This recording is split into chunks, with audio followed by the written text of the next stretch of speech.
সারা রাত তাহাজ্জুদের নামাজ পড়ে আল্লাহরে পাওয়া যায়।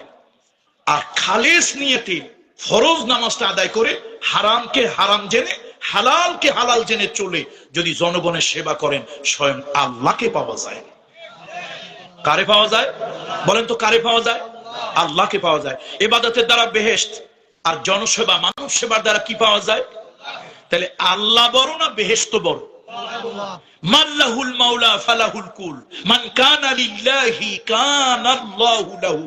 যদি খালেস নিয়তে জনগণের সেবা করেন, আল্লাহ মানুষের সেবা কেউ না কেউ তো করবে, আমি একজন জনগণের সেবক হিসাবে, তোমার বান্দা, তাদের খাদেম হিসাবে আমি কাজ করছি, তাহলে দুনিয়ার সম্মানও পাইলেন। এই শুধু নিয়তটা ঘুরায় দেওয়ার কারণে আল্লাহর আপনি নিকটবর্তী হলেন। তবে শর্ত 5 ওয়াক্ত সালাত আদায় করতে হবে, হারামকে হারাম জেনে ঘৃণা করে দূরে থাকতে হবে, আল্লাহর হালালকে উপভোগ করতে হবে, আল্লাহর হালালকে গ্রহণ করতে হবে।